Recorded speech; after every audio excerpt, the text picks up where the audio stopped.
night of the Unscripted Shakespeare Festival. On this eve, we have prepared for you many brilliant shows with improvisers traveling from all over the country. But there was one particular show at 6 p.m. that I was delighted when I saw the application. If you want to see a legendary improvised art form that is rarely showcased to improvisers who do just normal theatrical improv, get ready to see The Letter of Marque, Soundpainting!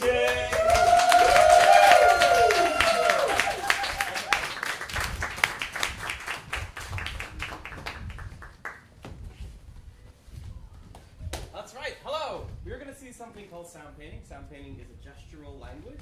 So I will be signing over here.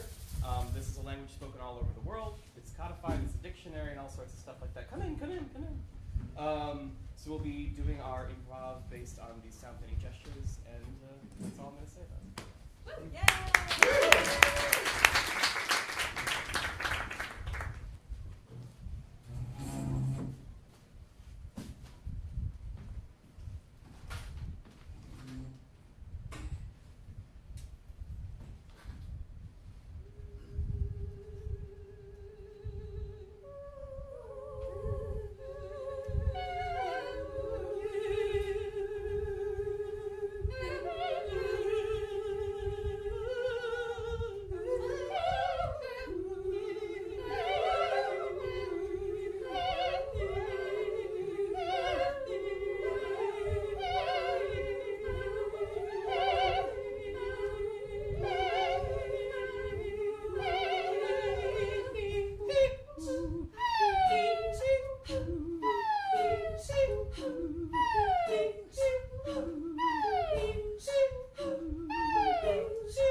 I serve the fairy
summon something, or maybe.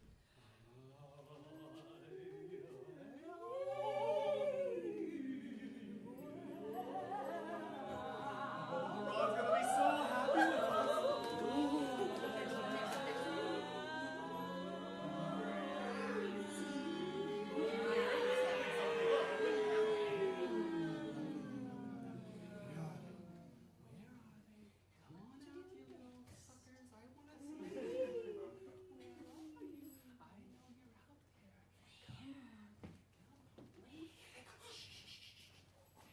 You know the way, right? Yeah, of course I know the way. Okay. And it's your aunt's house. I know. Hermia, I've been here a million times. So See, I told you. I never get lost. Away from me. I don't want to tell you again. Stop following me. I see that tree. I know that tree. I do not love you. It's got Therefore, follow me not. 4 branches. Use me as your spaniel. I'm trusting There's only you. one And tree that's Demetrius, 4 branches. the more you strike me, I will follow you. Do I entice you? Do I speak you true? Hey, strike me. Spurn me. Or do I? Okay, I'm sorry. Or do I not in plainest terms? Oh, subvert. Neglect me. Do I not in Lose me. plainest Whoa, whoa. Be careful. Don't fall. I'm not gonna fall. I'm fine.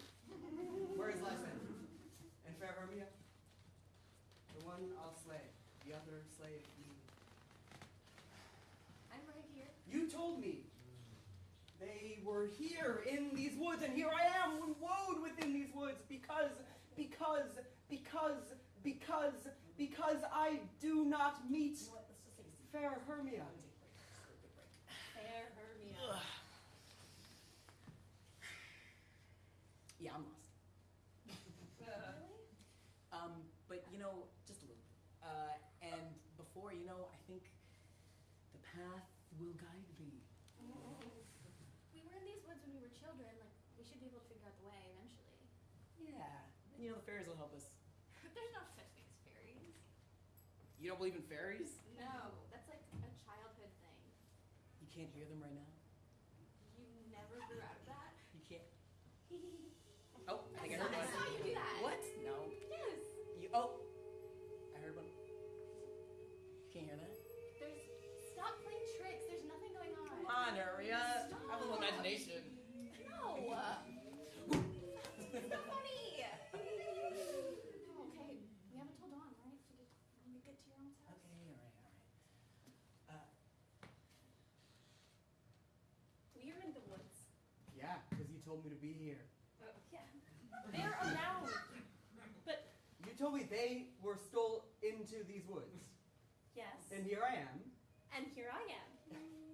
I wish you weren't. I don't understand why you couldn't just give us a chance. Tempt Weren't we not friends too once? much the hatred of my spirit. What does she have that I do not have? I love her. I cannot tell you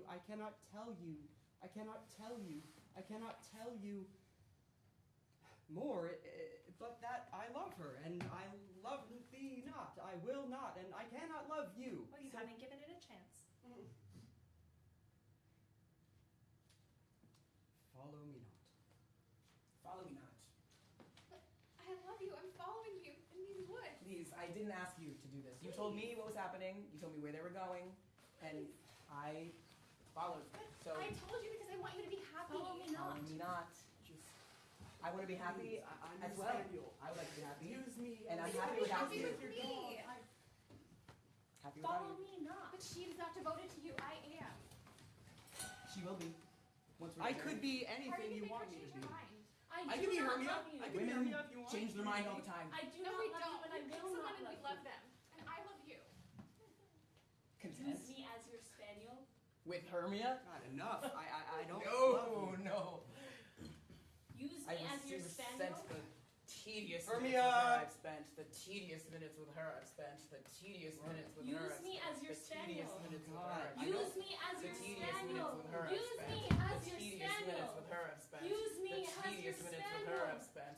The Just tedious use minutes me with as her your I've spent. spaniel. The tedious Use minutes me with her as I've your spent. spaniel. That you The all tedious are Use minutes me with her as I've your spent. spaniel. all